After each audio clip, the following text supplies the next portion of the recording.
a C1, a COD, a carrier onboard delivery, and they flew me out to the ship, and so I got one carrier trap on the ship, and that's where I joined up with my F4 squadron, and I spent those 4 years with them and did 3 cruises. The first 2 that I did were, all of them were, or the majority of them were off the coast of Vietnam and working either Yankee Station or Dixie Station. Yankee Station was up north toward Tonkin Gulf and Haiphong Harbor and that, and Dixie Station was at the parallel and south of there, and the carriers would rotate between those 2 stations. They operated off of that area off the coast, and the first cruise that I was on, I was in the airframe shop. In the Navy at that time, you had structures people and you had hydraulics people, but we all worked out of the same shop, and eventually you end up doing the same work, kind of cross-training. So I did sheet metal work and hydraulic work and on the F4. And then toward the end of the first cruise, they needed what they call an airframe troubleshooter on the flight deck, because one of the guys that was on the flight deck already was going to rotate off. So they sent me up there for just a few days, and on the flight deck. And then the second cruise that I made, they sent me to the flight line, or to the flight deck as an airframe troubleshooter, which was kind of unusual at the time because I was still an E3 when they sent me to the flight deck, and the boss of the airframe shop, who was probably one of the best supervisors that I ever had throughout my career, and I always remember him, Joe Latshaw. He was just a great guy and a great supervisor. And when he told me that he was going to send me to the flight deck, I was a little hesitant because it can be a hazardous place. Yeah. It is a hazardous I was holding place. that comment for a while because I've heard that that's like the most hazardous area. But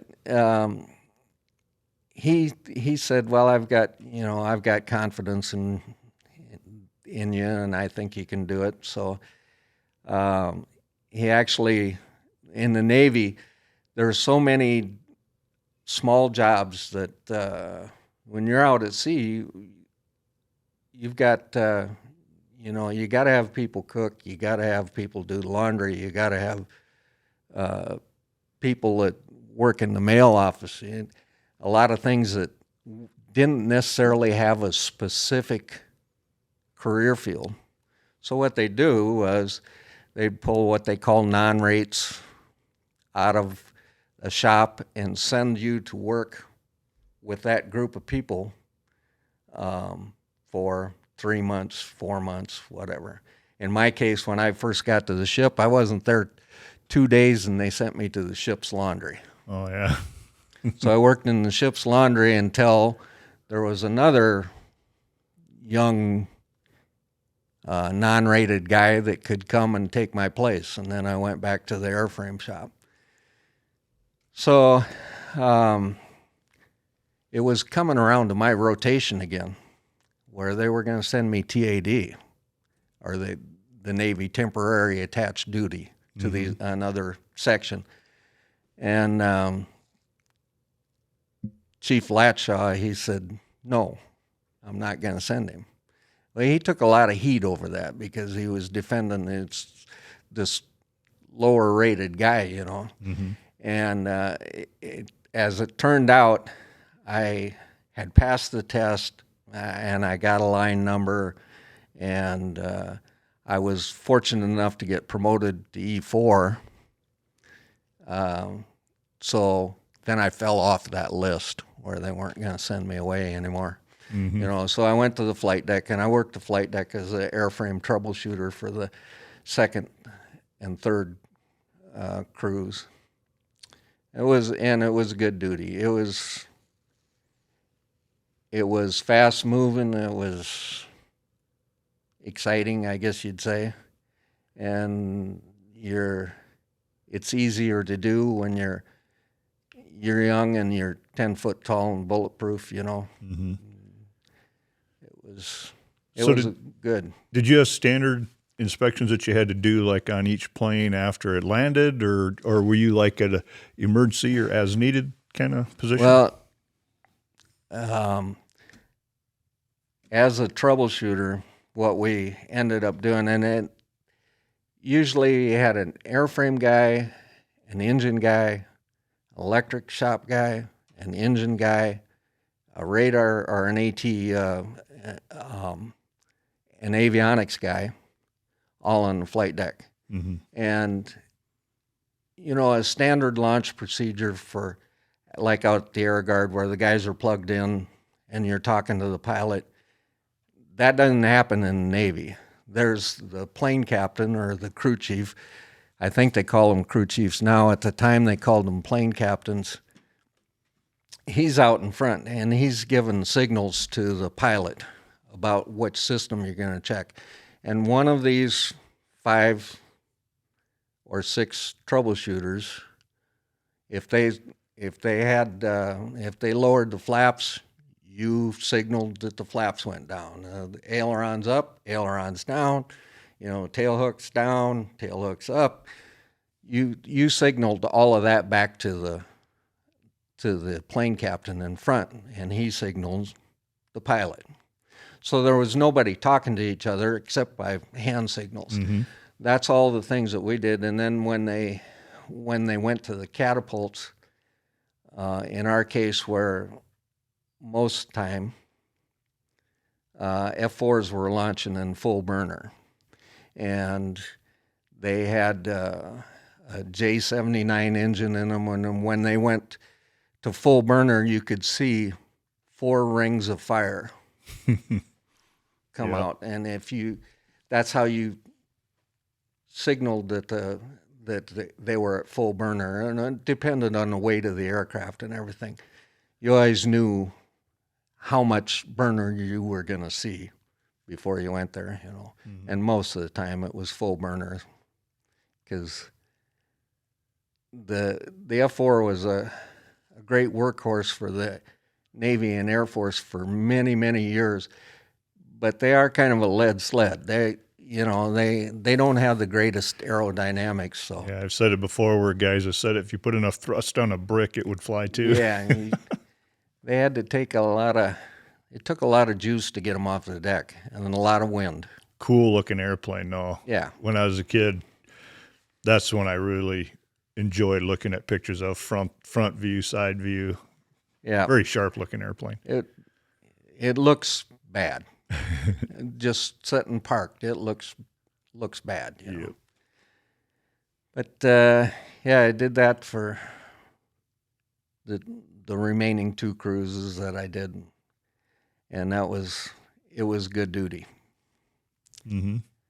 Probably one of the things I enjoyed the most. And we had an excellent flight deck crew, I guess you would say. You get in sync with the guys that you're working with, even if they're ship's company and they've got the fuel guys or the tow tractor drivers, or those people. They get to know you, and you get in sync with them, and you can operate pretty efficiently. So that was good duty. So was that the entirety of your Navy career? Yeah, I stayed with the whole squadron. I stayed with the squadron the whole enlistment until we got back from our last cruise on December 23rd of 74. and my enlistment was up on the 28th of February of 75. The one really unique or different experience, I guess, that stands out from my time in the Navy on the flight deck, I had mentioned to you a little bit earlier, was on May 10th of 1972, when we had, that was one of the biggest air-to-air battles of the Vietnam War, where our pilots and our sister squadron, VF-96, had engaged the most MiGs and most resistance there, I guess you would say. Mm-hmm. And it happened to be the day that Randy Cunningham shot down his fifth MiG, and he was the only Navy ace, I think, of the Vietnam War. But on that same day, our executive officer of our squadron was shot down, and they jumped out of the airplane, and the back seat guy, the Rio, Steve Rudloff, he was picked up and taken prisoner. Our executive officer, his name was Harry Blackburn, and I don't remember, or I don't know exactly when he died, whether he died from the ejection or on the ground or as a prisoner. I do know that they took his body at least, and his remains weren't returned until like 1986. Oh, wow. I believe, when they identified him. Mm-hmm. But at any rate, he was our executive officer, and as I mentioned, Randy Cunningham got his ace that day, and he got a lot of glory and a lot of recognition of that, which is, and he should. But it always kind of bothered me a little bit that Harry Blackburn and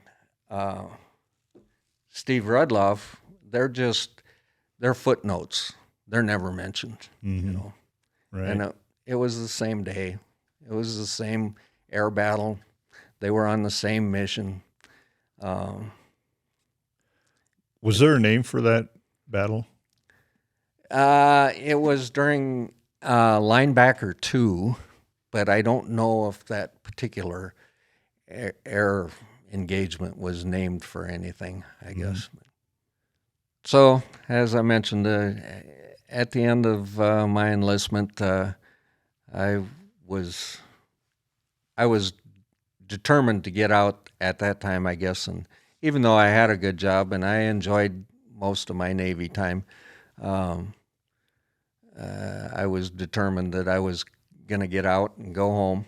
No, I lost track. Was that a 4-year hitch? Yeah. Okay. Yep, I got out. I went to boot camp on the 1st of March, 1971, and I got out on the 28th of February, 1975, which to most people would be exactly 4 years. But to the Navy, it's 3 years, 28 days, and 11 months.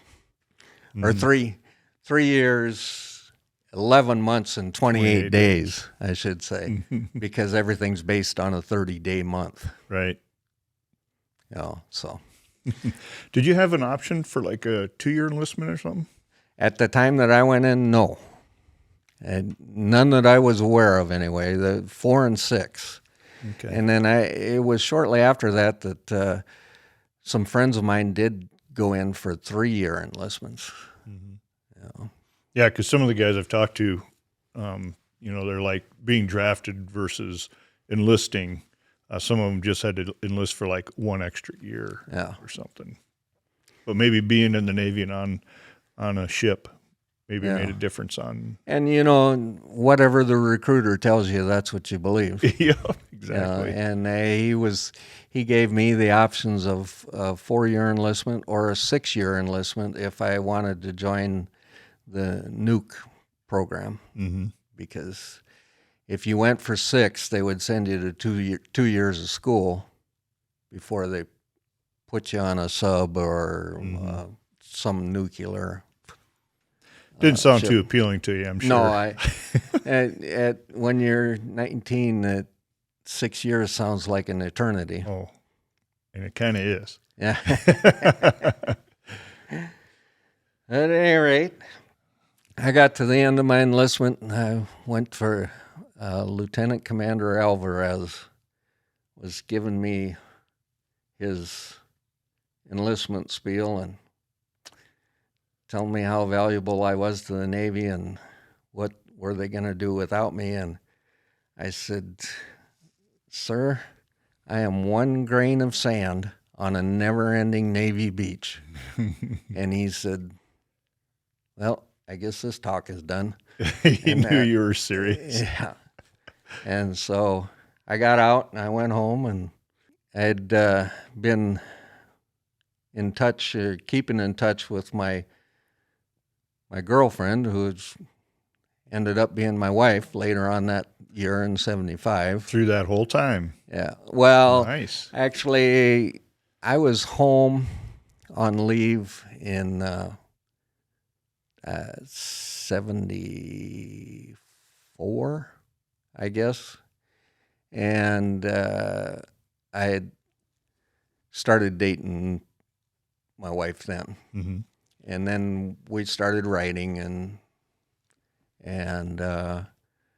kept writing. And when I got home after I got out of the Navy, then we kind of picked up from there. And Did you write her any poems when you were in the Navy? no, I didn't. I didn't.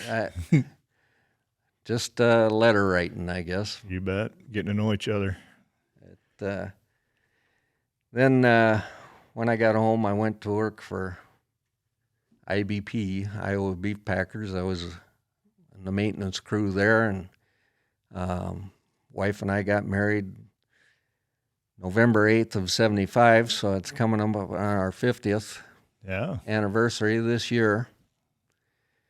And right prior to getting out of the Navy, a friend of mine was talking with a recruiter from Spartan School of Aeronautics in Tulsa, Oklahoma. I had no idea what I was going to do when I got out. And he said, "Well, I'm going to go to A&P school in Oklahoma, and this guy's coming to talk, and why don't you sit in on it?" So I did. Sat in on a talk with him and decided, well, that sounded good. I'll go to school and get my A&P license, Was that on any kind of GI Bill as well? Yes. Okay. Yeah, it Nice. was. That helps a lot. Yeah, it did. It helped pay our rent in Tulsa, actually. Yeah, the tuition was less than what I got from the VA GI Bill. It wasn't big money. No, it back wasn't. then. But I think our rent for the apartment in Tulsa was like $135 a month. Yep. So at that time, when we were both out of work, $135 is a lot of money to come up with. Yes. Yes. You're not the first to talk about that behind this bar here, as far as what GI Bill was paying. Yeah. And what it cost to live. Yep. So went to Tulsa after we got hitched November 8th, moved to Tulsa on like the 27th of December or something like that, and started school in January of 76. Then completed the A&P school there, and by the time that occurred, then Betty was pregnant with our first girl. So wanted to be closer to home. We started working our way back to Iowa, where we grew up.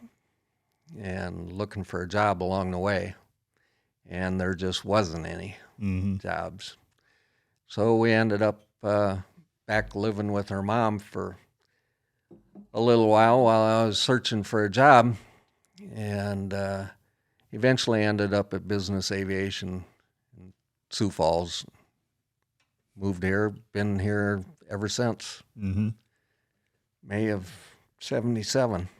Was there any of your June, I Navy guess. training that helped you in the civilian side of the training, or was that just something totally separate, different chapter? At the time, they didn't give you, the feds didn't recognize any past experience.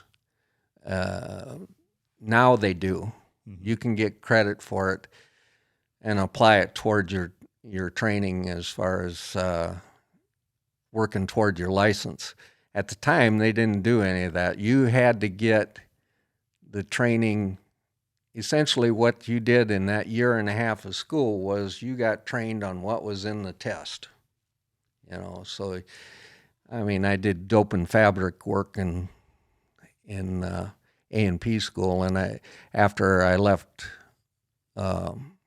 school, I think I did one dope and fabric patch in my entire career. You know, the test was so outdated at the time that you only got trained on what you needed to know to pass the test. And they always said, once you passed the test and got your license, now you've got a license to learn. Yeah. But then when I went to work at Business Aviation, that kind of led into my Air Guard career, because some of those connections that I mentioned earlier with the Air Guard guys working in maintenance, Clyde Rabb was flying part-time for business. I flew charters, and after I got to know Clyde, he knew my background a little bit in the hydraulic shop and stuff, and he kept asking me to join. He said, you should go join the Guard, and I didn't have any interest in joining. Did you know about the Air Guard in Sioux Falls prior to this? Not really. I knew it existed. I didn't know any of the details of it, really. Yeah. It's quite often that I hear that people even in the area and even right in Sioux Falls had no idea that it even existed. Yeah, right. Yeah. But So you knew of them anyway. Yeah. Yep. As the years went on, it doesn't happen so much anymore, but we had a pretty close relationship with the guys in maintenance there, because like Floyd Prouty was the welder at the time, and we didn't have anybody that could weld.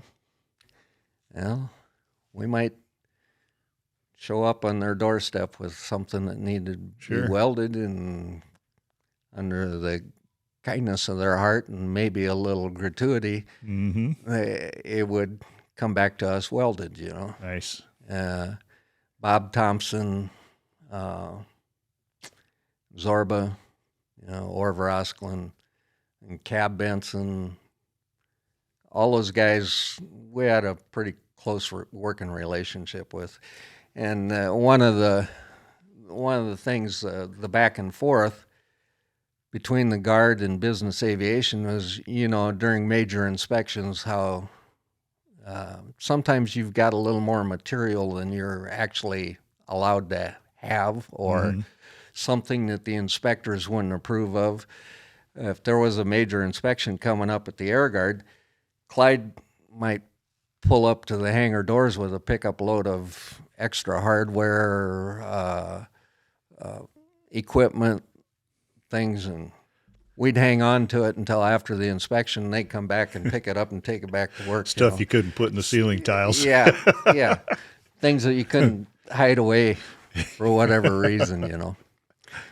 So we had a pretty close working relationship with them, and that's how I got involved at the Guard. And then, as it turned out, a friend of mine, Gary Harding, was in the hydraulic shop. And Gary and I were in the same squadron in the Navy. Oh, cool. And he had gotten out only a few months after me. And when I was looking for a job in Sioux Falls, him and his wife gave me a place to stay during the week. After I'd got hired at Business Aviation, we didn't have a house here in Sioux Falls or anything. Mm-hmm. No place to live. We were looking for an apartment or a house or anything that was available, and there just wasn't much. So Gary and Terry gave me a place to stay during the week while I was working at business and looking for a house on the weekends. Mm-hmm. So did he grow up in the area too? And He you grew happened up- to be together in Vietnam? Yeah, and he here? grew up in Sioux Falls, a Sioux Falls native. Mm-hmm. And so, yeah, Gary was in the hydraulic shop, and he had talked to me about joining the Guard, and I was not interested. Right. So, like I said, I got out in 75. I worked at Business Aviation full-time until February of 84. And Clyde came over one day and he said, okay, this is it. You got to make a decision. He said, it's going to happen that there will be some openings for technician jobs in the hydraulic shop. And he said, if you got any vision of having a career there, you got to get in the Guard Mm-hmm. as a traditional.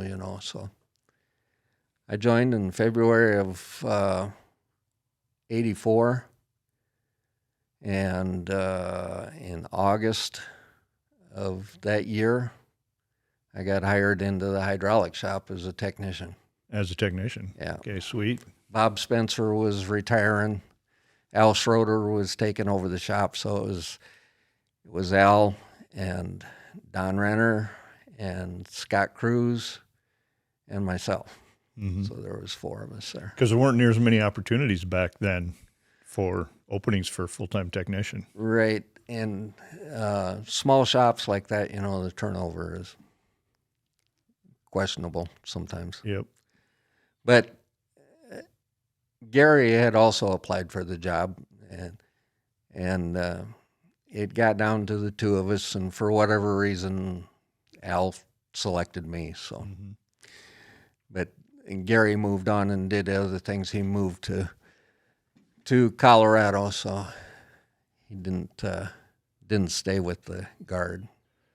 Were the aircraft A7s at that time? Yeah. Okay. Yep, that was on the A7s.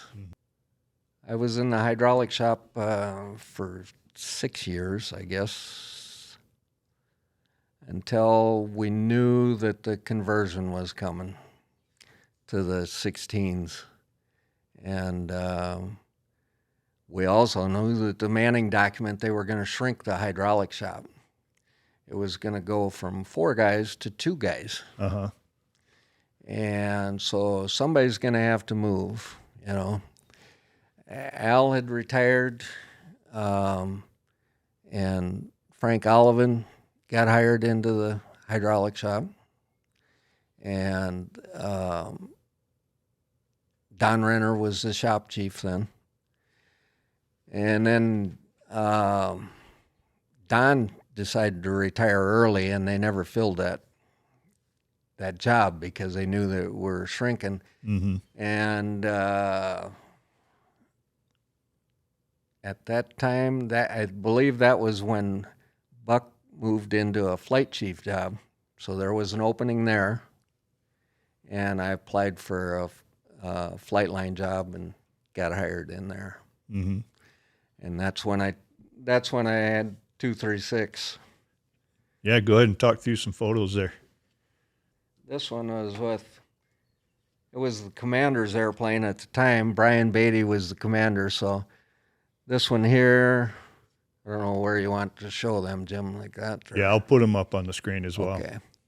This one here is with Brian Beatty and myself, and my assistant crew chief was Lance Wilkinson. at the time. He was one of my guardsmen over the years. I've got a couple other ones with Boo and myself there. Boo being Brian Beatty. Brian Beatty, yeah. Colonel Beatty. Yep. And yeah, they're just. And recently, I just got an A7 model made. It was a Christmas present from my wife. She had it. She wanted to get me another one. I've got a model of the F4 and I've got a model of the F-16. And one day I mentioned to her, if I had an A7, that would complete my military aircraft career. You know, the 3 military jets that I worked on. So, as a Christmas present, she said, order this model. So I ordered the model from a company called Squadron Nostalgia, and they build it to your specifications. Mm-hmm. So had to provide them some color scheme and some detail on the aircraft itself about what I wanted on it, and including tail number and pilot's name and my name on the one side of the canopy and the paint scheme, and then they build it to your specifications. They come from the Philippines. Mm-hmm. Handmade, mahogany painted. Yeah, they look sharp. I remember you posted that on Facebook, and you had Yep. pictures of all of them, plus the story behind it, which is pretty cool. Yep. And so I got that, and that's a pretty neat thing. All right. Yeah. Well, I think that is a good lead-in to a little break here, All right. and then we'll continue on from there. All right. Sounds good. All right. All right. We went ahead and took a little break, and we're back now. And we had some discussions on a supervisor that you had. So let's roll into that. Yeah, I wanted to backtrack a little bit on that because I had mentioned that this particular guy, that's Joe Latshaw, he was my first shop supervisor in the Navy, and he really had a profound effect on me, I guess, so just the way he managed things and the way he did things. And as I had mentioned, he sent me to the flight deck as a troubleshooter pretty early in my career there, and he had a lot of faith in me, and sometimes he had more faith in me than I had in myself. And initially when I went to the flight deck, in between times when you didn't have to make an immediate decision, sometimes you'd run up against a problem that you were going to correct in between flights or whatever. I was on the flight deck, and I'd run down to the hangar deck and say, Chief, this is what I'm doing, and this is what the problem is, and how do you think I should do it? He'd tell me, he'd give me some suggestions and stuff. I go back to the flight deck, do the job, whatever it might be. After I did that a couple of times, I showed up in the shop, and he said, look, I sent you up there for a reason. I've got confidence in what you can do and what you know and stuff. He said, just make a decision and stand by it. And if you're wrong, we'll deal with it after that. But just make a decision and stand by it. And that's what I tried to do throughout my maintenance career then. Mm-hmm. And that's what I tried to support when I was in supervisory positions myself for other people. So I just wanted to mention that because he did have a really big effect on my career. And going to the Navy for me was, a farm kid from Iowa, that's a huge change, and you get thrown into that type of position and the work that you got to do and the responsibility that you have. You know, you've got responsibilities on the farm and stuff too, and your background will support you on that, but it's entirely different when you're living day to day with a group of guys working on multi-million-dollar airplanes on a house that's floating in the middle of the ocean. Right. I mean, dealing with aircraft, which you just can't pull off to the side of the road, one thing. And then on the Navy side, where you got this little speck in the water that you're aiming for to land. Yeah, working. Right. That's and I've heard quite a few stories, mentorship stories like that, where supervisors of the past, and especially real early in somebody's career, that really made an impact on them. So you obviously had one as well. Yeah, he was a great guy. He wasn't always treated good by the Navy, but he was a great guy. Were you ever in contact with him after you left the Navy? Very briefly, because he had moved to Oregon after he was near retirement when we'd finished the first cruise that I was on, or was it the second one? I forget. But he was near retirement. When he retired, then he moved to Oregon shortly after that with his wife and another retired couple. They all moved together. Friend of his that had cancer, so he was going to help support that family. That's nice. That's cool. That's the kind of guy he was. Right. You know, he'd been in San Diego or Escondido for quite some time, but when his friend was diagnosed with terminal cancer, he moved his family to be with them. Wow. Not everybody would do that, would they? No. Man alive. There's just a lot of great people that you meet, you know. Mm-hmm. In your Navy career, what's one of the times where you've been challenged the most, or you had the most adrenaline running through your veins? Well, probably I was only blown over one time on the flight deck, and that was an A7 that I was in the F4 squadron, but at the time we were preparing to launch, and they were launching A7s. There was an A7 that was pulling away from the edge of the deck. They just pulled the chains off it and the chocks and stuff, and they were pulling it away from the deck. And the ship rolled just about the same time that A7 was turning out into the center of the deck. And I was moving behind it toward one of our aircraft. Well, he spun out there in the middle of the deck, and the ship rolled, and he came up on the power, and I happened to be behind him. I was quite a ways behind him, but he came up on the power pretty good, and it blew me over, and I started rolling down the flight deck. Oh, man. And I wasn't in any danger of going over the edge or anything, but there's plenty of other dangers on the flight deck, too. Yeah. So there was a flight deck director. The flight deck's divided up into three sections: as fly 1, fly 2, and fly 3. Fly 1 is the straight deck, the bow deck. Fly 2 is the waist cats, the angle deck, and fly 3 is the landing zone. This guy's name was Tom Tyler, but everybody called him Triple T. It was Triple T Tyler, and he was a pretty good-sized guy, and I'm rolling down the deck, and the next thing I know, T is laying on top of me. You know? And he picks me up. "You okay, kid?" "Yeah, I'm okay," but he about half smashed me. You know, at that I was a lot lighter than I am right now. Yeah. You know?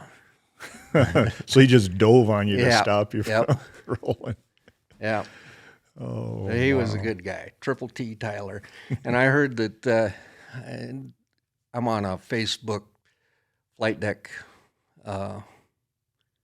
group, and somebody on that group mentioned that T retired as a lieutenant commander. He went in the officer program, and Oh, nice. So,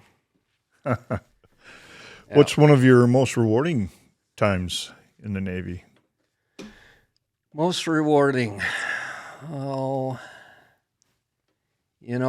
I think the most rewarding times were just the times that I spent with my friends and the people that you meet and the relationships that you develop with them, Because, like I said, with Gary, we went last fall and visited Gary in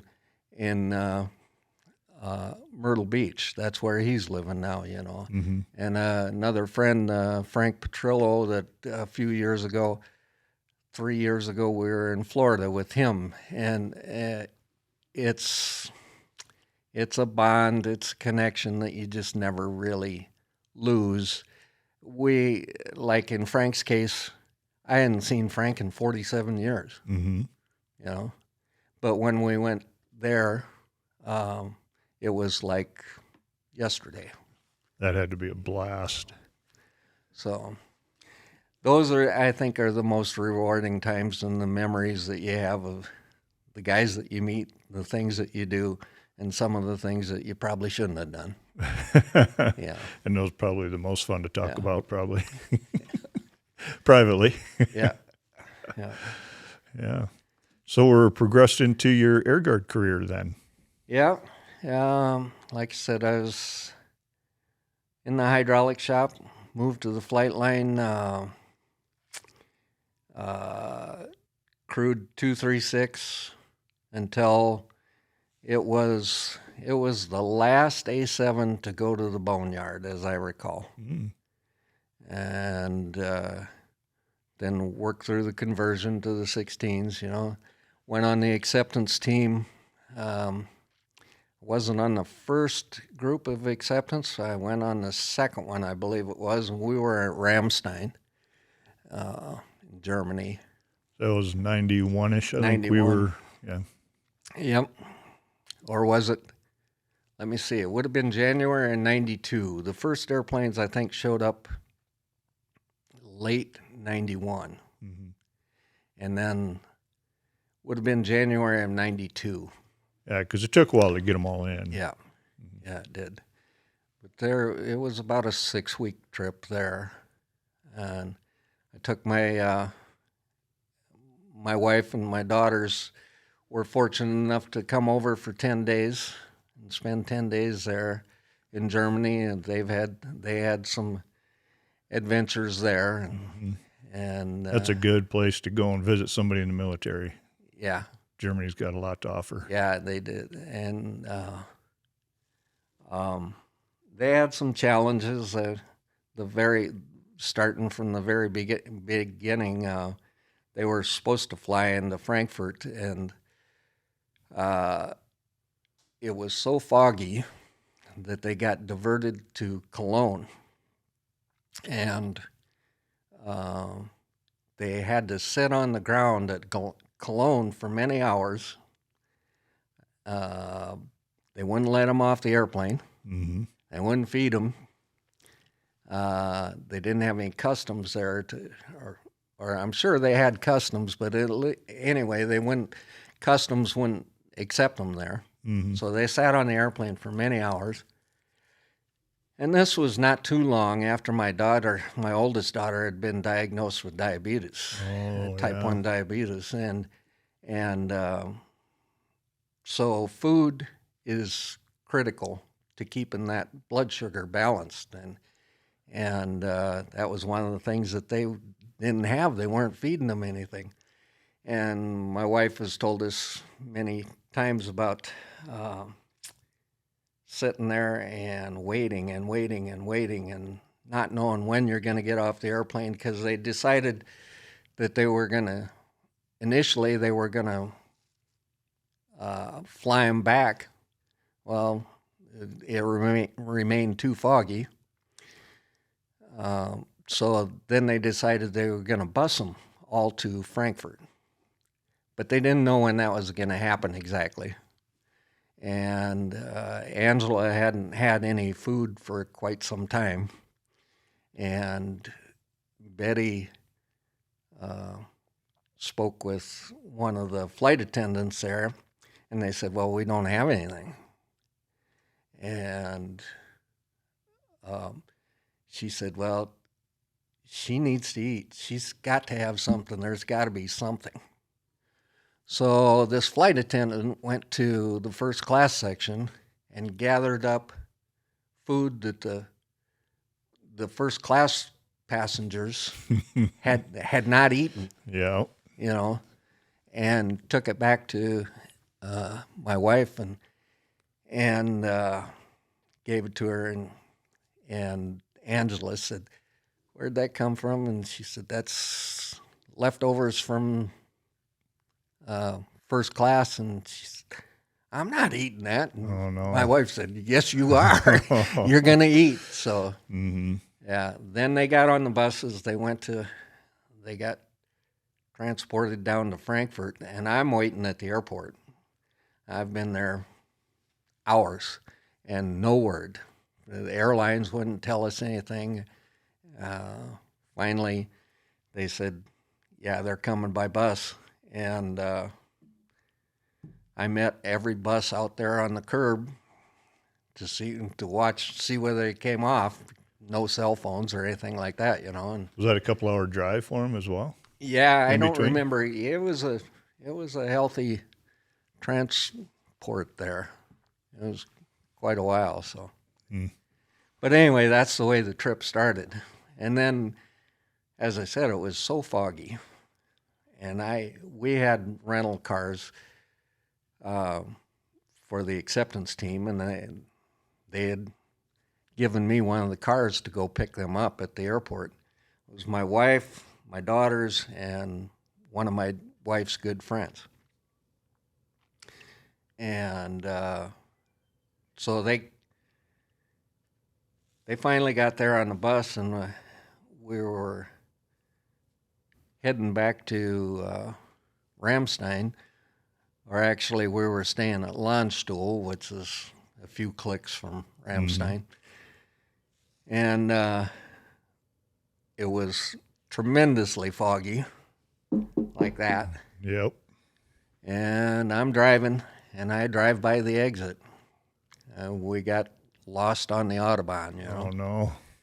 Finally, I had to pull over and ask someone, and they gave us directions what exit take back.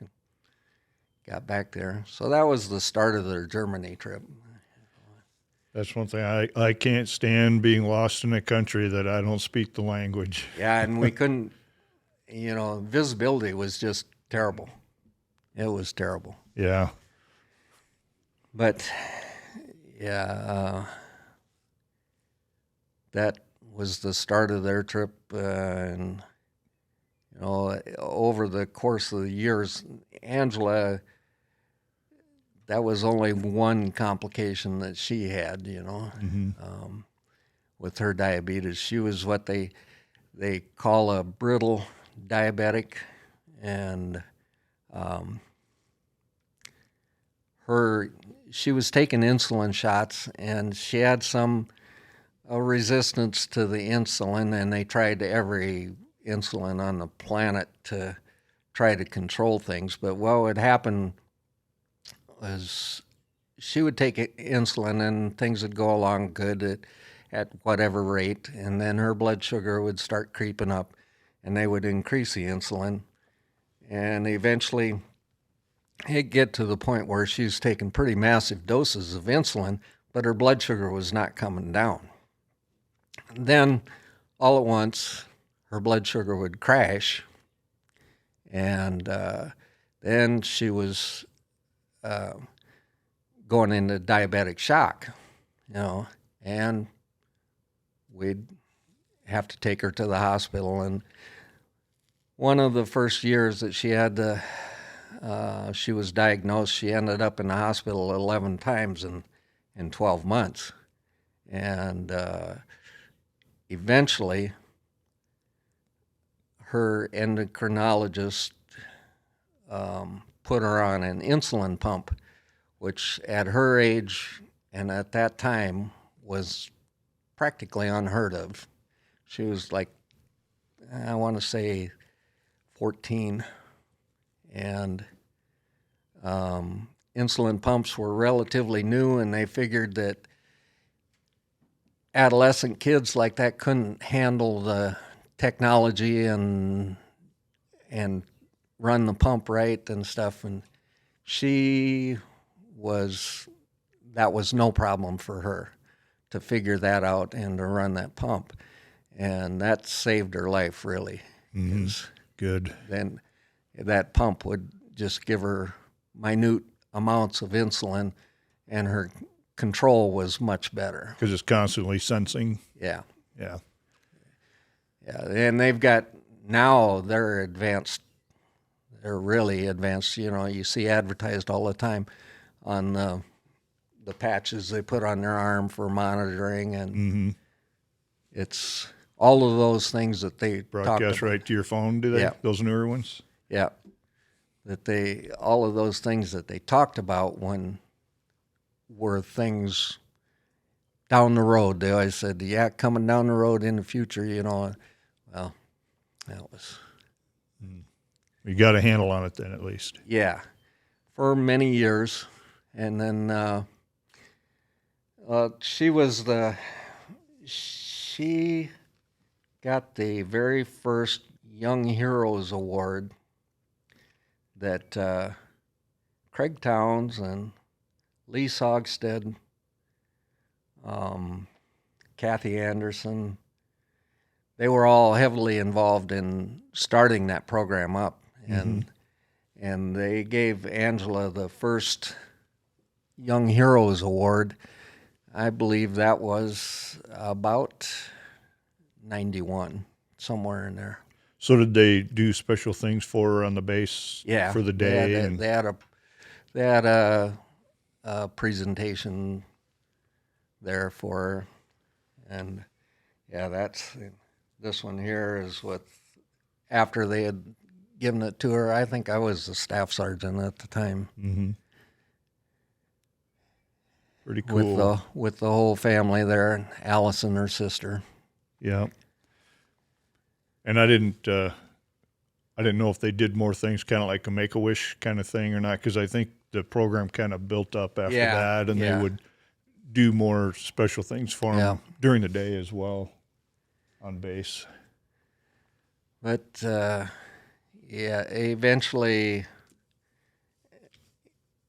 the pump was a godsend for her, but it didn't resolve everything, you know. And over the course of the years, 30 years of having diabetes and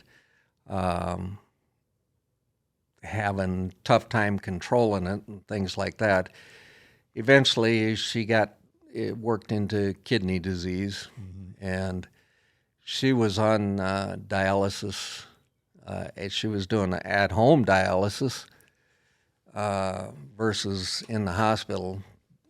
And at the time, she was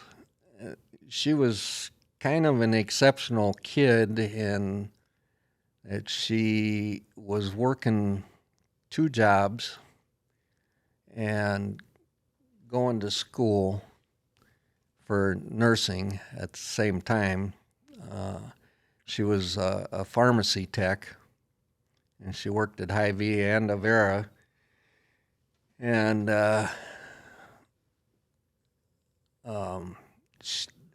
she was exceptionally smart and a reader like you wouldn't believe. I mean, she read books. She read books like flipping pages, right? And her comprehension was there too. She wasn't just picking up a little bit. She enrolled in that pharmacy tech. I'm not sure how she got all the information, but she read the information. She never went to school. She read the requirements for a pharmacy tech and then took the test and passed it. Wow, that's amazing. Yeah.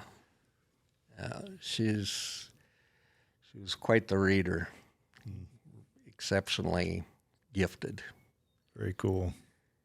Like I said, eventually it led to some kidney disease, and she was on the transplant list for a kidney. And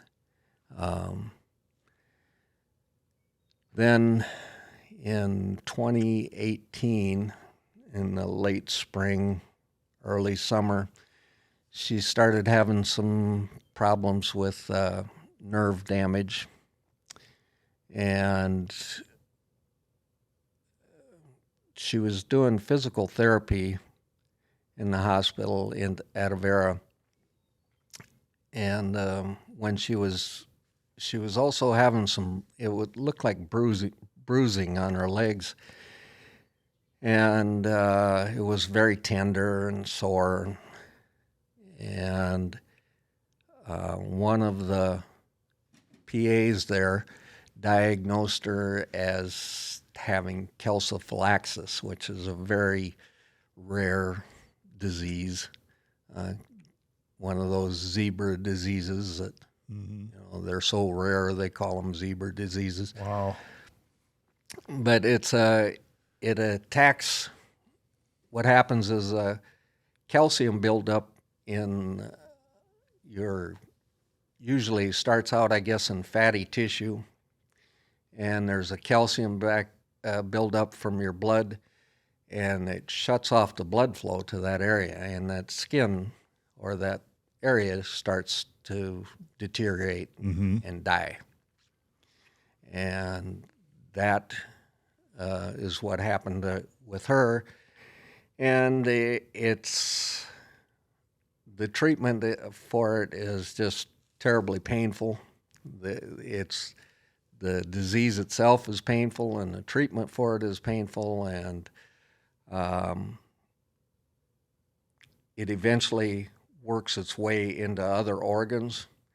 And what it does is harden those organs because of the calcium buildup, and eventually they shut down and quit working. Oh, man, on top of everything else she was battling. Yeah. So that summer of 2018, late spring and summer, she spent all in a hospital. We did manage to get her out one time for a treat to get her out, and then she passed away on the 9th of September in 2018. She's just about a month short of her 41st birthday. Wow. I'm sorry to hear that, Jim. Yeah. We knew you guys were going through a lot of stuff without knowing the details and things, and that's not easy to watch your child go through that, and there's nothing you can do. There was, it's painful to watch, and it's painful to live through. Not as much pain as she was in, but knowing that it's your child and there's virtually nothing that you can do to change it. Right. It's pretty hard. Man, well, thanks for relaying that. Appreciate. I'm sure it's very difficult to talk about, but very near and dear to your heart too. It's part of who you are. Yeah. And that's what we're talking about here, is who you are. And, then Angela, of course, got a lot of attention, and Allison, our other daughter, didn't necessarily always get all the attention maybe that she should have, but Allison she's a ball of fire. She's got a lot of energy, and when she was little, she had some problems too. She had it was called a patent ductus arteriosus. It's when a baby is born, the blood flow after they take their first breath, I guess. The blood flow from their heart to the umbilical cord that duct slams shut, so there's no more flow there, and the blood is going to her lungs instead. Well, hers didn't close all the way. So she was always a little anemic, and she was sick a lot and everything. And finally, they diagnosed this arterial problem. She had heart surgery when she was 7 months old to close that duct. Man. And it was pretty amazing, the difference in her energy level and everything just went way up. Like I say, she was kind of lethargic sometimes and pale. Well, with not knowing much about that, if you have a duct that's not totally closed, the layperson would be like, well, where's that blood going then? Yeah. Kind of thing. I was surprised to hear you say at 7 months old, actually. Yeah. I thought maybe it would be earlier than that. At that time, around 7 months was, I believe, that the earliest that they were willing to do it. Now they do stuff way earlier, but Oh, yeah. there was a heart surgeon, Jim Reynolds, in Sioux Falls that did the surgery. A super nice guy, and he did a great job. Yeah. One night we were at a hockey game. I believe it was hockey or basketball. Anyway, it was Allison, Betty, and I were at this game, and this doctor, Jim Reynolds, and his wife were sitting right in front of us.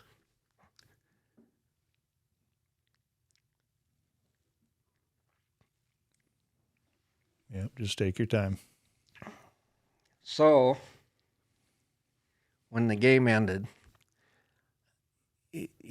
I know he didn't recognize us, or maybe he didn't remember us, but I thanked him for doing that surgery, and I said, "Here she is." Yep. Awesome. Yeah. A lot of emotion there with that. Yeah. The product of your work, Yeah. Approximately what year was that, you think? Oh, Public math, I know. Yeah, she was an adult. It was Okay. Probably, I don't know. Time goes by so quick now. It was probably 10 years or more. Right. He's passed away now. Jim Reynolds has been. I'm sure he appreciated you appreciating him, and talking to him, that long after the fact. That's pretty cool. Yeah, she's got a great career now. She's creative content director for a company called Chatterkick that does promotional content for different companies. And So she's still doing well. Yeah. Now after that. Yeah. That was the deal. Chatterkick is based in Sioux City, and it was a young company that she was actually the second employee of this company, and now they've got employees all over the world that do content for them, and she's worked remotely from home for the last 10 years. Oh, that long. Yeah. Okay. Yeah. There's Angela and Allison and Betty. Picture's a few years old, but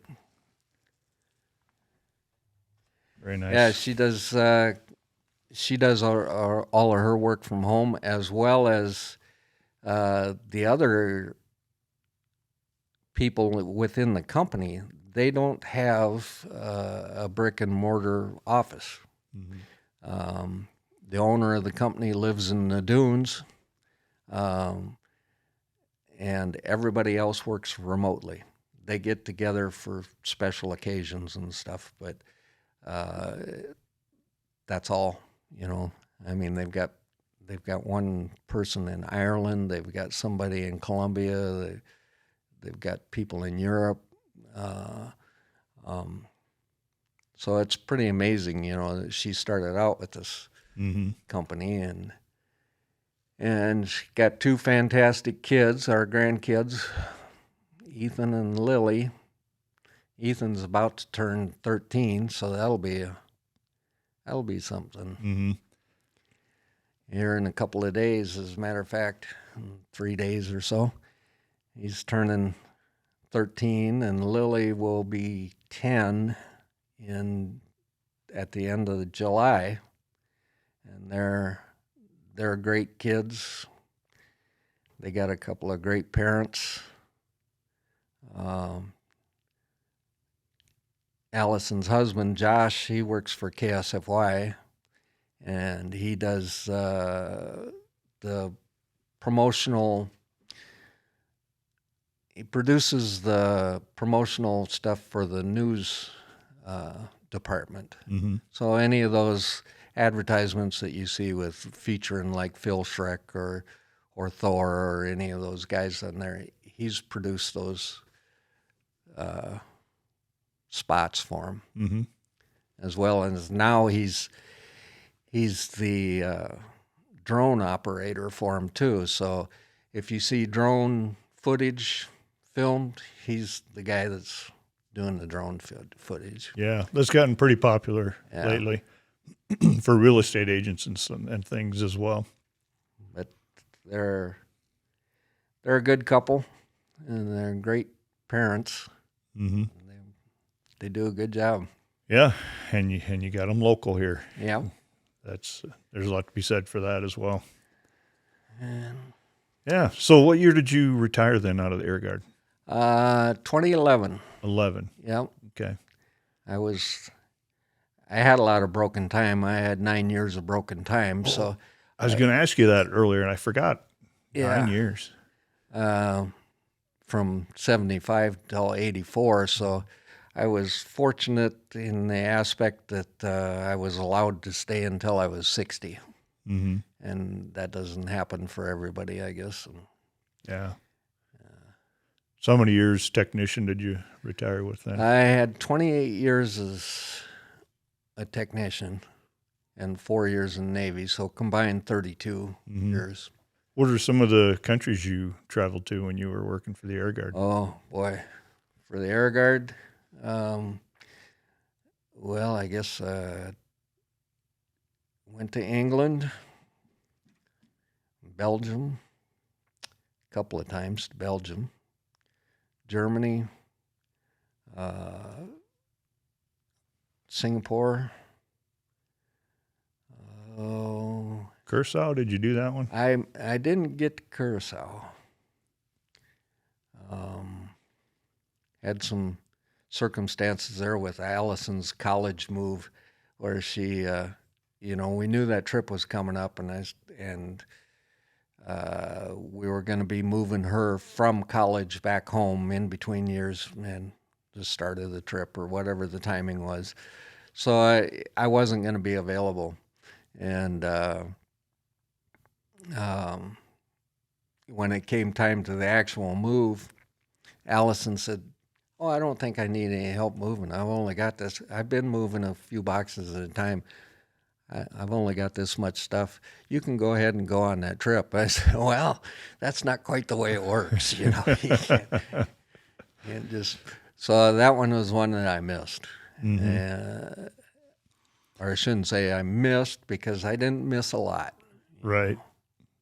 Of course, went to Panama a couple of times. Let me see. Did you do the Insulik Turkey, the Northern Watch, or Southern Watch Saudi? Turkey. Did both of those, Northern Watch, Southern Watch, Iraq in 06.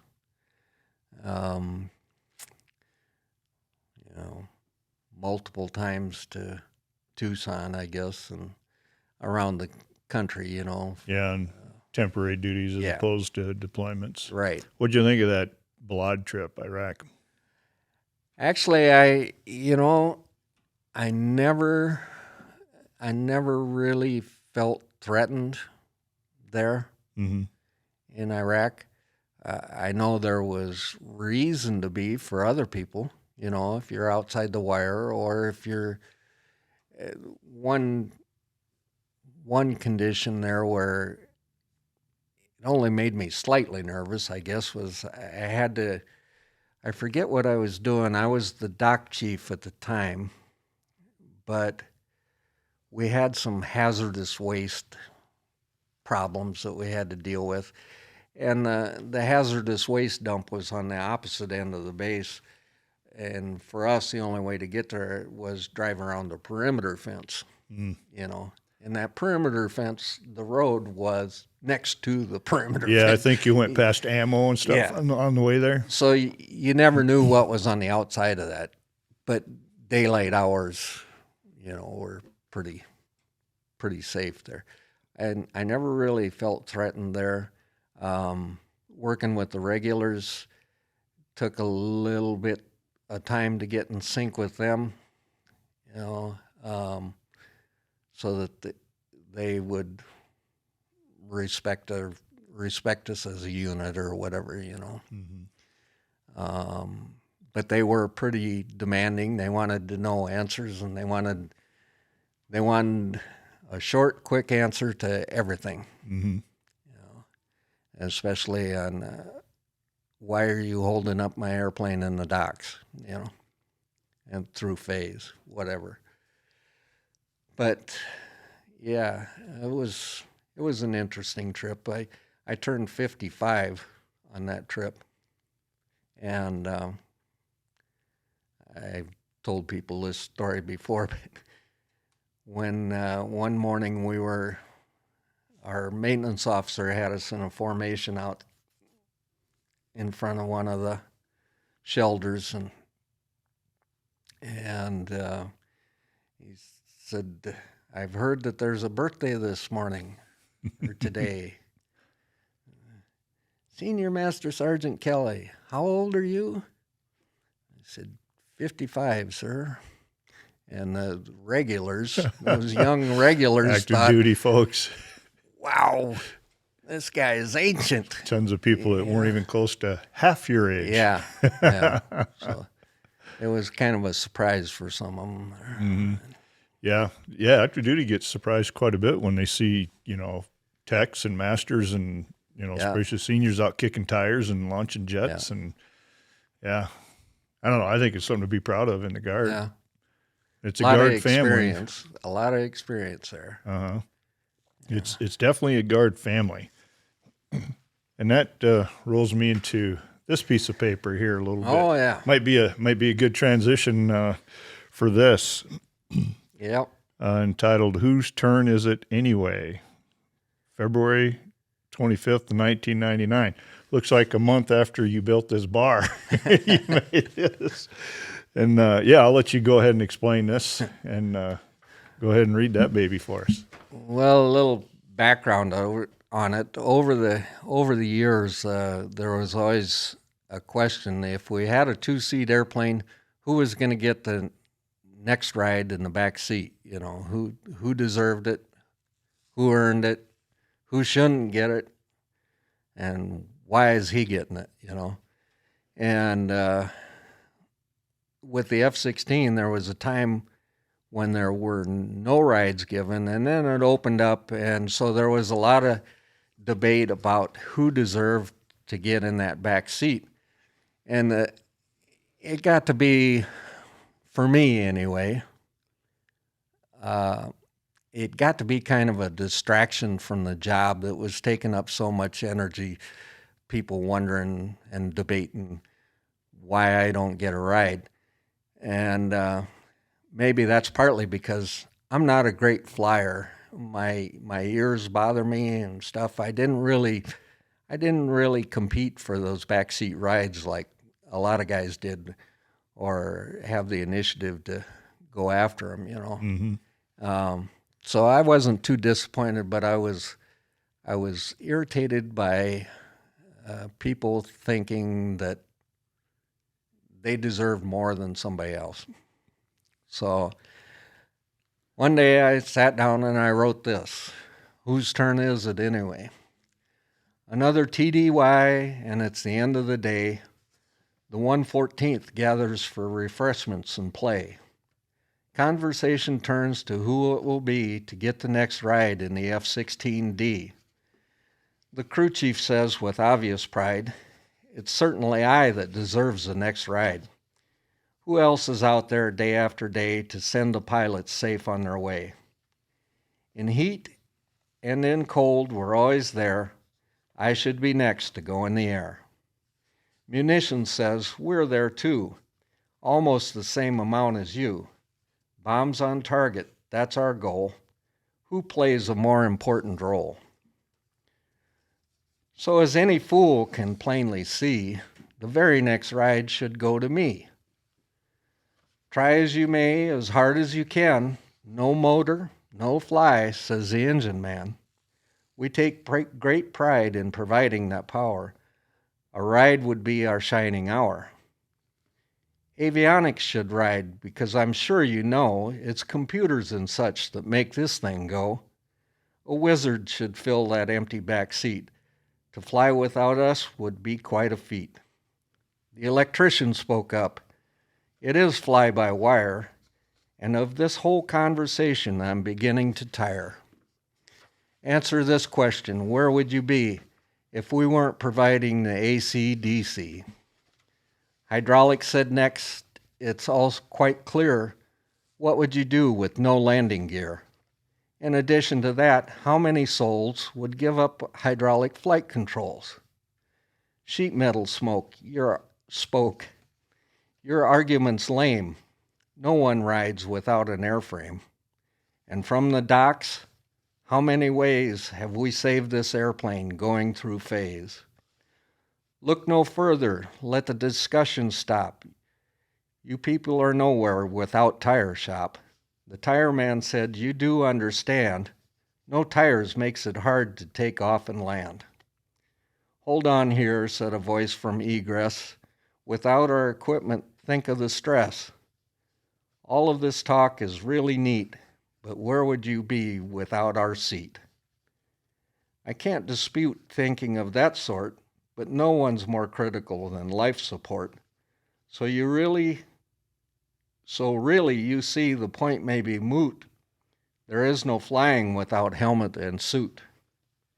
Another voice said, I don't know why you think you go anywhere without supply.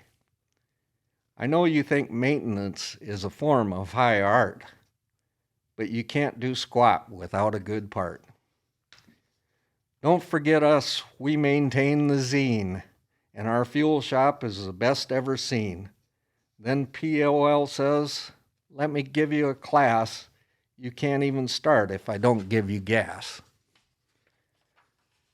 Now listen close and give me a chance. You learn what counts when you work in finance. All you people can stop talking trash. No one does nothing without the cash. As you can see, each section is proud, and they'll let you know that both clearly and loud. I guess the moral to this long drawn-out fable is we all bring a different dish to the table. When it comes together in one giant feast, can you decide who brought the least? Now comes the part that may cause a knee-jerk. Do we all deserve rides just for coming to work? Here's something else that shouldn't be news. We all work at jobs that we got to choose. Shouldn't the main focus of those concerned be a ride that's given is a ride that's earned? All of those thoughts just prompt me to say, whose turn is it anyway? That was good. That was good.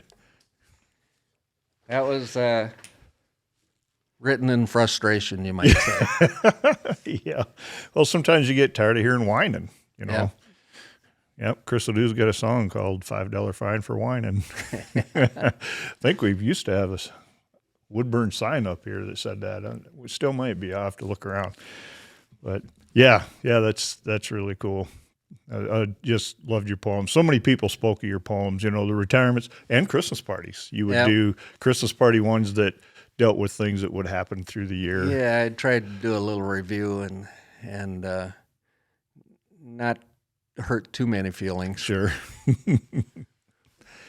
Yeah, some of those stories at Christmas party there, they would bring up some of the embarrassing things that happened Yeah. during the year, but you just have a little thick skin, and everybody gets through the things that they do or the things that happen to them. So Yeah. and yeah, your poems were always really great at bringing that out and getting us all to laugh at ourselves. Well, I'm glad people liked them. Like I said, it's something that came relatively easy to me if I had the inspiration or the background to do it, Mm-hmm. And we knew, not, all good things come to an end, Yeah. We knew that, but yeah, they were missed. There was a lot of conversations when you slowed down on doing them, but just to let you know that they were greatly appreciated. Yeah, I was, when I went, especially in the early times after I retired and I went to other retirements, people always asked me if I had another poem for them, but sometimes I did and sometimes I didn't, Mm-hmm. and I had some requests along the way that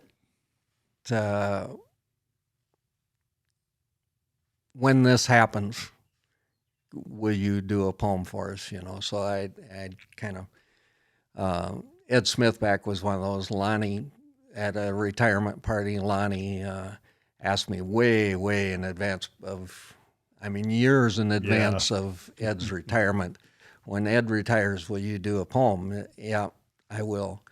And then at Don Renner's funeral, Nancy Renner had asked me if I would do something. So, and Don had kind of a special place in my heart because,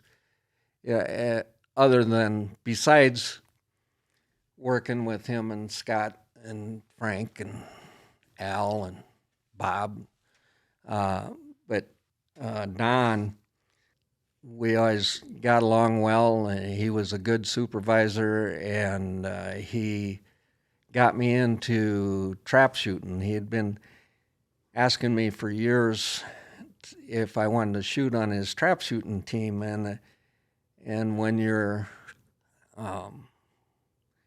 finances aren't always what maybe they should be when you're raising kids and stuff, and and every nickel counts, and you're trying to figure out how to make ends meet.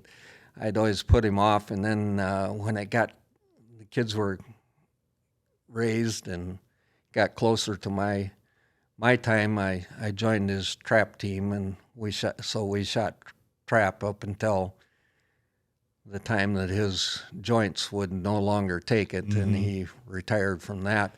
And we still maintain the same team.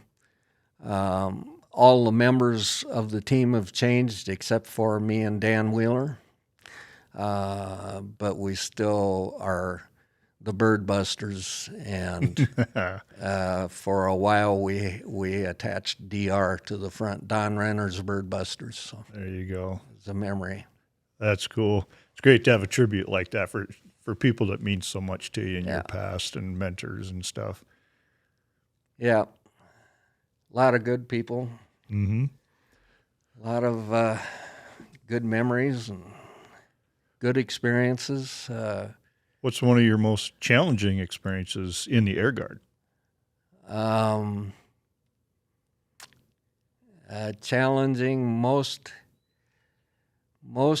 challenging, I would say, is probably letting someone go from the technician program. That's hard. Mm-hmm. That's difficult to do, and it's, well, I don't know. Because there's a probationary period. Yeah. Where you've got that flexibility as direct line supervisor. Right. To say yes or no after that year's up. I don't know what I'd have done without Dean Hilberg. He stood by me and made sure that I followed the rules and did it right, although my timing was bad. but I don't know what I'd have done without Dean. Yeah, he's a heck of an HR guy.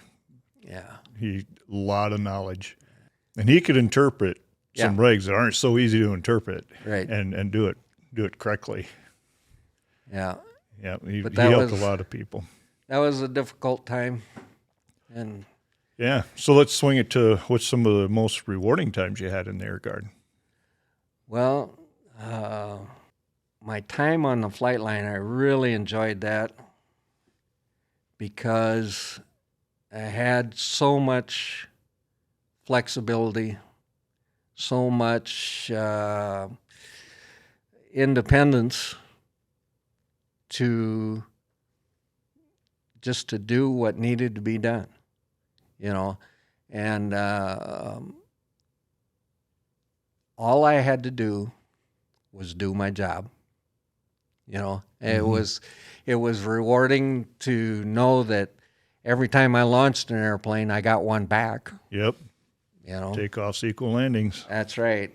And that I like to think that pilots had confidence in coming to my jet when they came out, that they knew it was ready, that they were going to be safe flying it to the extent of things that I could control. Mm-hmm. And I did enjoy training people too. I think sometimes maybe my expectations were that I placed on people that I did train might have been a little high. Mm-hmm. Maybe I was a little harsh with them when I didn't necessarily need to be. Yeah. But I enjoyed knowing that I was making a difference in their life, Mm-hmm. And I in the last few years, I've had a few different encounters with people that I trained, where one guy in particular, Lance Wilkinson, he called me up one day and said, let's go to breakfast. Okay. He's still in Sioux Falls, I think. Let's go to breakfast. We went to breakfast and we were talking, and I said, Lance, I feel bad sometimes when I look back on some of the things when I was training you, that I was pretty tough on you, really, and that I could have done things maybe a little bit differently. And he said, oh, no, he said, I never thought that at all. He said, well, you told me what I deserved to be hearing, and I appreciate the training that you gave me, And that's good to hear that you had a positive influence on somebody, so I really appreciate that. And I appreciate that. And another guy that he was a handful as a guardsman. He couldn't make it to guard drill on time. And one of my things, really only a couple of things that I expected guardsmen to do, Mm-hmm. was be there on time and give me your best effort. Do the best job that you're capable of doing. And this particular guy, he just could not get there on time. And he was kind of a challenge, and we counseled him, and he didn't like to be counseled, and I think we sent him home once without any pay. Mm-hmm. And probably 3 or 4 years ago, I guess I saw him, and he said, he's a supervisor now. And he said, thanks. He said, I know where you're coming from. He said, you remember the way I was? And I said, yeah. And he said, I can't stand that. So I appreciate what you did, Mm-hmm. So that's nice to hear. Yeah. It's gratifying to know that you've done something right, even though hopefully the rights outweigh the wrongs. Mm-hmm. And especially things that have weighed on your mind for a while. I know there's times where I'm just driving a car, and especially a long-term drive, and you're thinking of things, and then all of a sudden you think of something like, that maybe you're embarrassed about or you wish you didn't do or whatever. You just kind of shiver. And, I get those from time to time. But, yeah, definitely situations where, you maybe said something you shouldn't have or did something you shouldn't have. We all have that. Yeah. But what you're illustrating is when you can get a little relief of that. Yeah. Yeah. Yeah, pretty cool. So that's gratifying. Mm-hmm. What's made you most proud of wearing the uniform itself through your whole career? Well, I guess knowing that I did try to do my best, and the time that I spent in the Navy doing a job that wasn't very popular at the time, and with the Air Guard that I was doing the best that I could, or at least I was trying to do the best that I could, and that I got recognized for that by the jobs that I had, I was reviewing some of this stuff. You said you might want to make some notes before you come. So I was reviewing some of my Air Force or Air Guard records and stuff yesterday or a couple of days ago. And I was amazed at how much I got recognized. Really. I mean, you think of your ribbon stack and stuff, but multiple awards and just a lot of different recognition. And yeah, it means something. Yeah. Yep, that's for sure. It's nice to look back on those things once in a while. Yeah. Yeah. Yeah, it stirs up a lot of memories when you start digging through the files and the folders and everything else, the little knickknacks that you've collected. And not to swing on a negative side, but one thing that I didn't ask you, and you said you had 9 years in between, did you have any bad experiences with the public when you came off your Vietnam time? Any reintegration issues? Not really. In my case, it was just when you were in larger cities, you noticed that people just were like, well, there's another military baby killer or whatever. They kind of looked at you like you were something less than you are. Right. When it really, everybody's just doing a job, and it's unfortunate, or it always has been. It's just historical. Wars are fought by the young and the poor. That's the way it is. And if you were in the time that I was, if you didn't have some kind of influence or were able to attend college or whatever, you were probably going to go in the military in one form or another. And then when you went in, you were given a job to do. And people were just not in the mindset to accept that. It was an ugly war. It was an ugly time. It was, there was a lot of things negative about it, but it wasn't the people fighting the war that were doing the ugly things. Right. They were doing a job. I'm glad to hear that you didn't have any real negative personal experiences. No, with people. When I went home to the hometown after I got out, and there wasn't really a lot of animosity, I guess, in that area. Good. more so in like the larger metropolitan areas where you got a lot more population, a lot more diversity. Right. You know, the San Diego area was just a lot of Navy, a lot of military, and a lot of, it's a whole different attitude. Mm-hmm.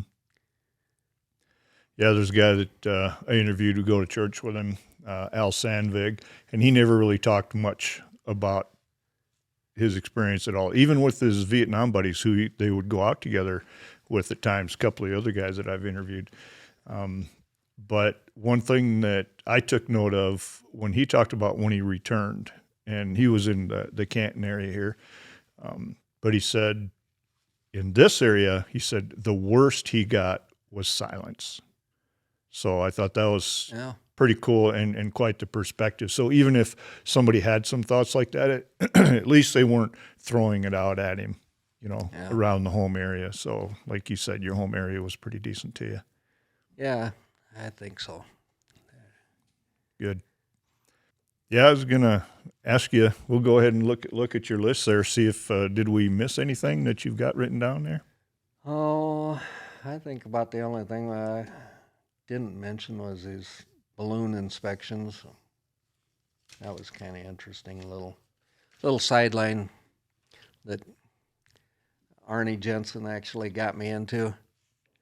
The Ravens, or Aerostar, they were building balloons in Sioux Falls, for many years. And Arnie knew someone that worked at Aerostar, and this person had mentioned to him that they were looking for somebody to do balloon inspections for them because the FAA had decided that annual inspections needed to be done on hot air balloons also. So I was, Arnie had mentioned that to her that he knew somebody that had an inspector's authorization. That's when I was working at Business Aviation. I had gotten that, and I was still able to do annual inspections and things like that on fixed-wing aircraft. And so he asked me if I'd be interested in doing that and make a few bucks, on the side when dollars really counted. And so I said, yeah, I'd be willing to give it a try. And so I went to work for Aerostar for a little while. They'd call me up, say we've got a balloon in that needs an inspection, and I would go work on the inspection with one of their balloon mechanics, one of their specialists. And he was the one that he taught me. He actually had the knowledge. I can't think of his last name right now. His first name was Jeff.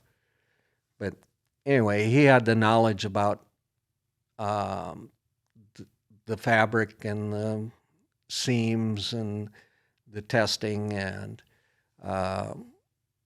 working on the burner systems and stuff like that. So he actually taught me that. And I did that for a few years with Aerostar. And I don't know if you remember, there used to be a balloon museum in Mitchell. And it was Sukup's balloon museum, and somehow they're connected to the Sukup construction and stuff, but distant relatives or whatever. But anyway, they had a balloon that looked like the lady from Chiquita Banana. And it had a woman's face on it with bananas on a hat and different fruit. It was really a complicated balloon because it had all these seams. And yeah, because all these balloons are not just round with images on them. They're actually sewn in the shape of. Yep, they're sewn in the Pretty shape amazing. of. And, you can make a balloon just about any shape, a hot air balloon. And this one was, they called it Chick-a-Boom. was the name of the balloon. Jeff and I inspected it one year, and there's a fabric test where you test the porosity of the fabric to make sure that more air isn't escaping out the fabric than should be. And this balloon was right on the edge, right on the edge of failing. And so we decided to pass it that year. And when I passed it and I signed off the log and I gave the balloon back to the pilot, I said, next year, if you bring a balloon back to me and it hasn't been rebuilt, it's not going to pass, and I'm not going to sign it off. Okay, fine, good. So the next year they bring the balloon back, and when the balloon starts failing, that fabric, because of that heating and cooling, gets a very distinctive smell to it. Oh, really? Yeah, you can't miss it when it's getting on the edge. And they brought the balloon back, and we pulled it out of the bag and rolled it out. And I said, nope, we're done. Roll her up, give her back. And then they weren't happy with me. Oh, I'm sure not. And they weren't happy with Aerostar. And they said they lost that ability to do that particular company. There was still other people that were doing annual inspections for, but that particular one, they said, well, we're never bringing it back. And I said, fine, don't bring it back to me, you know. And you got to wonder the thought pattern. You're Yeah. sitting in a basket with this fire, heating this thing up, and Yeah. now it's starting to get porous, and you've got the chance to go Yep. straight down thousands of feet. They don't didn't want to care about rebuild that. it. They said it was just too expensive. They didn't want to rebuild it. Well, Yeah, funerals are kind of expensive as well. the thing about civil aviation, that unlike in the military, when you sign off forms and things, yeah, your name is in the forms, but when in civil aviation, when you sign a logbook and you're the last one to put your name in there, especially on an annual inspection, and something happens to that airplane, you're the first guy that they come back to. And they look at every cotter key and nut that you had anything to do with, Mm-hmm. if it's to see whether it's a mechanical failure or a failure on your part or just something that you let slide, you know. Maybe it was out of limits, but you decided, it's close enough, you know. Mm-hmm. There's a whole lot more responsibility that goes with that signature. And when you put your name under that paragraph that it says, I certify that this balloon or aircraft has been inspected in accordance with the FAA regulations, you know. A lot of self-induced stress there just based Yes. on the job. You had those stresses on top of everything else you had going on with your career and family. Yep. Man, So eventually I had that inspection authorization, and I worked part-time for business aviation for many years after I got my guard job, and that balloon job came and went.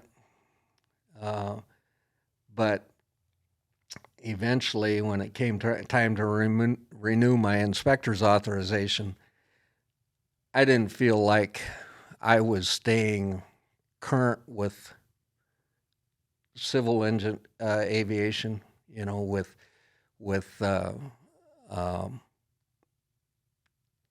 working on an aircraft that I had not that I wasn't familiar with or didn't have the tech data to do work on.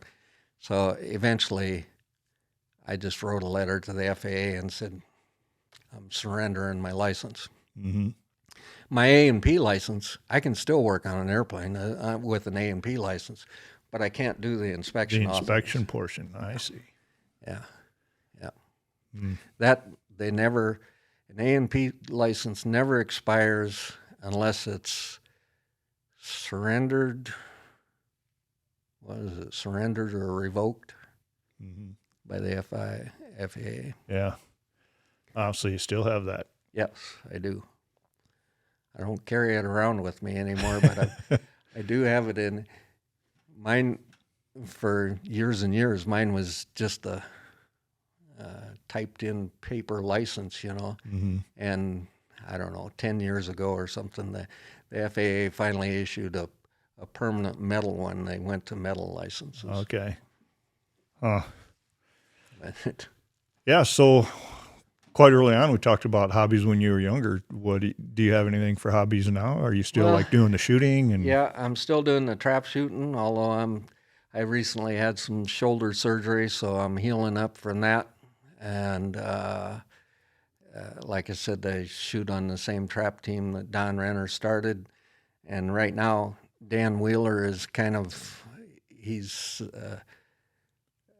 I kind of got to be the team captain by default when Don quit. And right now, Dan Wheeler is taking care of those issues with keeping the team up.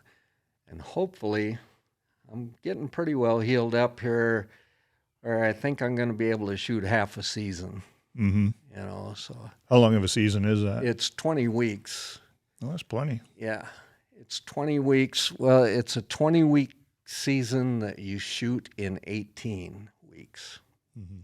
So there's usually you only shoot one round a night, but each half of the season there's one night that you have to shoot 2 rounds, which would be 100 rounds. Yeah. So. Any other hobbies, or is that enough? Well, when Angela was still with us, we had helped her get a house, and that she loved, and it was a house that was built in 48. Needed some work on that.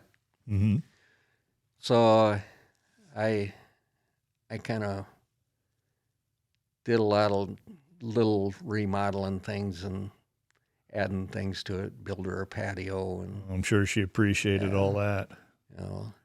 Some of the things were kind of bare bones that we upgraded a little bit. So I like doing that, and of course that's history. But now last year, during all that heavy rains that we had, Allison's house, their sump pump quit. Oh. And they were sleeping when they quit. They had been working fine, went to bed, and the pump quit and flooded the basement. So last summer, I spent several weeks rebuilding that for them, stripping out sheetrock and redoing that. Yeah, water flooring. damage sucks. Water always wins. Yep. But, the wife and I get to travel now, so we do that. I'm on the Legion Post 15 Honor Guard. My shoulder has kind of given me a break from that for a while, but I'll be starting that back up pretty soon, I think. Yeah, doing that's a noble thing to do. Doing vets' funerals. What else? I like just puttering around the house and taking care of the yard and trying to teach my grandson a few things. Things we should be doing at our age. Yeah. Excellent. Well, and speaking of being at our age and experiences behind us, more time behind us than in front of us. Yeah. And like I said, the reason we film these is for your friends and family to talk about whatever you want to talk about. And so what I ask quite often in dealing with, kids, grandkids, great-great-grandkids, people that you won't meet here on this earth, And let's just figure that there's about 40 of your great-great-great-grandkids sitting under that center camera there. What would you like to say to them, Jim? Well, I could probably say that most of the advice I would give you is advice that I hadn't taken myself. But I think I should have read more books. So read more books. Read more. Take your education seriously, which I didn't always do. School was relatively easy for me, so sometimes I'd kind of wing it. But take it seriously. Sometimes things seem worthless, but you'd be surprised how valuable they are. If you get an opportunity to learn a foreign language, learn a language. Something other than English. You're always going to speak English, but learn another language. I think it's helpful. I didn't completely do that. I had some German. Maybe should have kept up with it, but I didn't. Would have helped me in 91 or 92. Yep. And just treat people decent. Treat people the way that you want to be treated, and life's probably going to work out okay for you. I don't know. Sounds good. Good, solid advice front to back on that.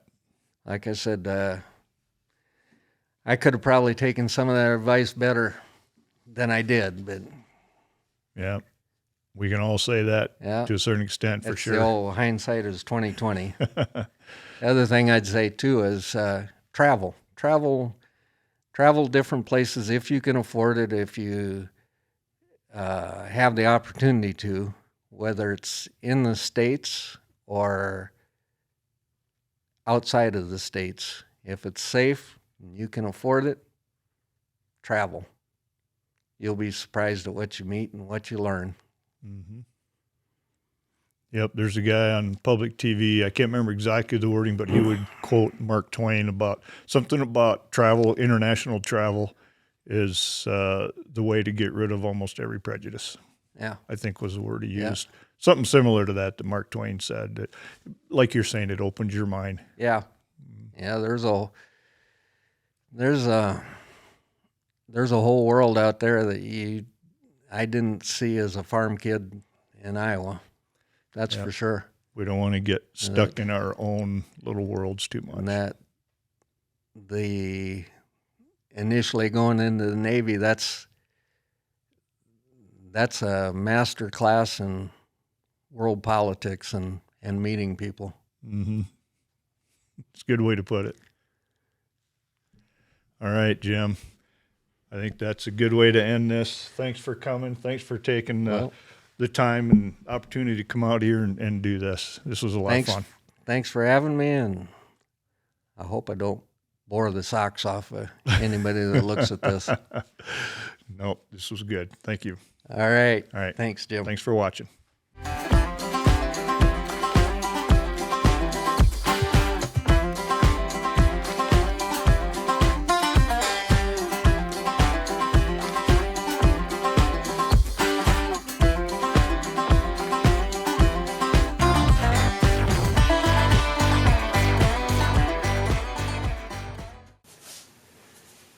And there you have it. Great. How's your butt doing this time? Oh, not too bad. Yeah. A little stiff. There you go. I probably need to sneak around the corner, though. Yeah, I'm feeling that again, too. Hello, this is Jimbo from the YouTube channel Jimbo, South Dakota, and this is the Hog House Chronicles Guess I'll start that over. It's not a contest.